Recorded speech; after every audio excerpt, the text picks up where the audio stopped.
السلام علیکم ورحمۃ اللہ وبرکاتہ۔ بسم اللہ الرحمن الرحیم۔ عزیز طلبہ، ہم اردو کی ورک شیٹ نمبر 3 شروع کرنے جا رہے ہیں جو علامات وقف سے متعلق ہیں۔ کیا مطلب ہے علامات وقف کا؟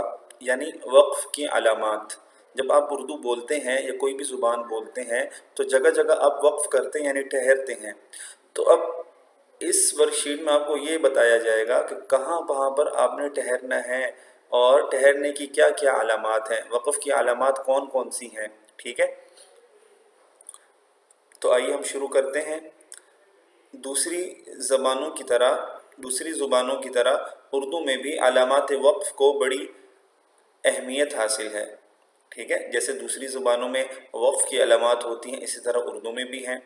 ان کے بغیر عبارت میں الجھاؤ پیدا ہو جاتا ہے، ٹھیک ہے؟ الجھاؤ کا مطلب کیا ہوتا ہے؟ پیچیدگی، مشکل۔ اگر وقف کی علامات آپ کو معلوم نہ ہو تو عبارت کیا ہو جاتی ہے؟ مشکل ہو جاتی ہے، سمجھنا اس کا مشکل ہو جاتا ہے، اور مفہوم سمجھنا دشوار ہو جاتا ہے۔ مفہوم سمجھنا یعنی اس عبارت کا مطلب سمجھنا دشوار ہو جاتا ہے، مشکل ہو جاتا ہے۔ بلکہ بعض اوقات کسی علامت کی جگہ تبدیل ہونے سے معنی بھی بدل جاتے ہیں۔ یعنی معلوم یہ ہوا کہ اگر کوئی ایک علامت آپ نے لگانی تھی، اس کی جگہ دوسری علامت لگا دی تو معنی بھی بدل جاتے ہیں، ٹھیک ہے نا؟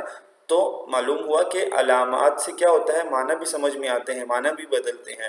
تو اس سے معلوم ہوا کہ علامت جو ہے یہ بہت ضروری چیز ہے، اس کا سمجھنا بہت ضروری ہے۔ تو آئیے اب چند علامات ہیں، ہم ان کو سمجھتے ہیں کہ کون سی علامت کہاں استعمال ہوتی ہے۔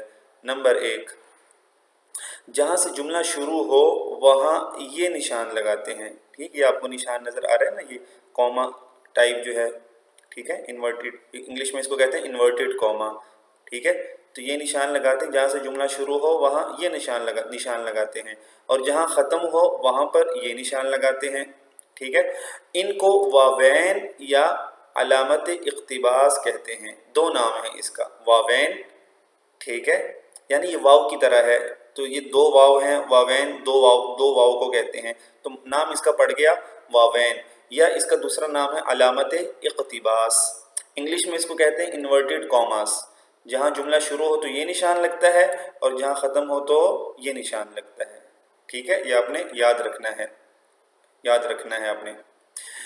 دوسری علامت، جملے میں جب کسی کو مخاطب کیا جائے تو یہ نشان لگاتے ہیں، ٹھیک ہے؟ انگلش میں اس کو کہتے ہیں ایکسکلیمیشن مارک، ٹھیک ہے نا؟ یہ جب کسی کو مخاطب کیا جائے، کسی کو جو آپ بلاتے ہیں۔ اسی طرح جب خوشی، رنج یا حیرت کا اظہار کیا جائے تو بھی یہی نشان لگاتے ہیں۔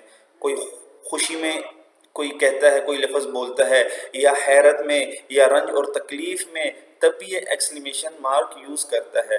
تو دو جگہ استعمال ہوتا ہے، کسی کو آپ نے بلانا ہو، مخاطب کرنا ہو، دوسرا کیا ہے، خوشی، رنج یا حیرت کے موقع پر یہ علامت استعمال کی جاتی ہے۔ اس نشان کو علامت تعجب یا ندائیہ کہتے ہیں۔ کیا کہتے ہیں اس کو؟ یہ جو نشان نظر آ رہا ہے نا، اس کو علامت تعجب بھی کہتے ہیں، کیونکہ تعجب کے موقع پر یہ استعمال کیا جاتا ہے، یا ندائیہ کہتے ہیں۔ ندائیہ یعنی کسی کو آپ مخاطب کرتے ہیں، ٹھیک ہے؟ تو یہ دو موقع پر یہ استعمال ہوتا ہے۔ تو بچوں اس کو آپ اچھی طرح خوب ذہن نشین کر لیں، ٹھیک ہے؟ باقی علامات جو ہیں 3 رہ گئی ہیں، ان کو ہم اگلے سبق میں پڑھیں گے۔